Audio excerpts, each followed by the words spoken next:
Hey hello friends, welcome to my channel. ఈరోజు మనం ఈ వీడియోలో పోస్టల్ డీటెయిల్స్కి సంబంధించిన కొన్ని ముఖ్యమైన అప్డేట్స్ గురించి అయితే మాట్లాడదామండి.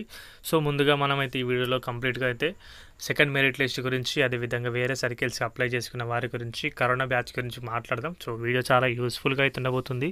వీడియో స్కిప్ చేయకుండా చూడడానికి ప్రయత్నం చేయండి గైస్. మన ఛానల్కి ఎవరైనా కొత్తగా వచ్చింటే మాత్రం సబ్స్క్రైబ్ అయితే చేసుకోండి. డైలీ ఇలాంటి అప్డేట్స్ అనేవి మన ఛానల్లో అందుబాటులో ఉంటాయి. మ్యాటర్ ఏంటంటే కనుక అసలు సెకండ్ మెరిట్ లిస్ట్ అనేది ఎప్పుడు వస్తుంది, దీని ప్రకారం మనం మాట్లాడుకుంటే ఇప్పుడు ఉన్నదానికి డాక్యుమెంట్ వెరిఫికేషన్కి ఛాన్స్ వచ్చేసి ఏప్రిల్ 7th వరకు అవుతుంది. సో దాని నుంచి ఒక 20 days అయితే వేసుకోండి. 18 to 20 days వేసుకున్న తర్వాత అంటే 25 to 27 ఈ గ్యాప్లో అయితే సెకండ్ మెరిట్ లిస్ట్ అనేది రిలీజ్ అవుతుంది. సో తర్వాత మళ్ళీ 15 to 16 days డాక్యుమెంట్ వెరిఫికేషన్కి సమయం అయితే ఇస్తారు. మళ్ళీ నెక్స్ట్ 15 to 18 days 19 to 20 daysలో థర్డ్ మెరిట్ లిస్ట్. ఇలా అయితే లీస్ట్ అనేవి అయితే రిలీజ్ చేస్తూ ఉంటుంది ప్రభుత్వం. ఇప్పుడు ఇందులో దాదాపు 520 సంథింగ్ ఏమో వచ్చినాయి కదా.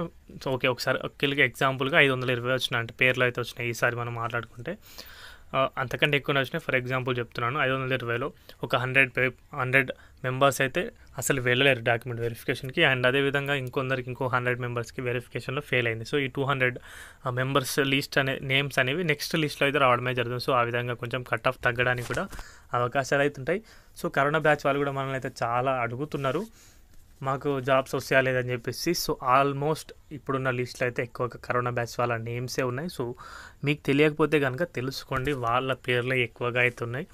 ఎందుకంటే ఎక్కువ అప్పుడైతే 10/10 వచ్చినాయి. ముందు సంవత్సరాలు పాస్అవుట్ వారికి 10/10 తీసుకురావడం అంత ఈజీ కాదు. సో కరోనా బ్యాచ్ వాళ్ళకి అలా నడిచిపోయింది.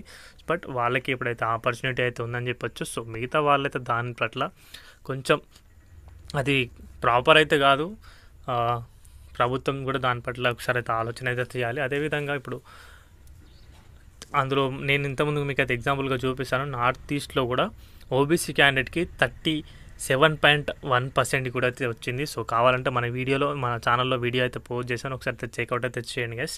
సో ఇది అప్డేట్ అయితే కనుక వీడియో నచ్చితే వీడియోకి అయితే ఒక లైక్ చేయండి. మన ఛానల్కి ఎవరైనా కొత్తగా వచ్చండి సబ్స్క్రైబ్ అయితే చేసుకోండి. థ్యాంక్స్ ఫర్ వాచింగ్ అందరికీ. బాయ్.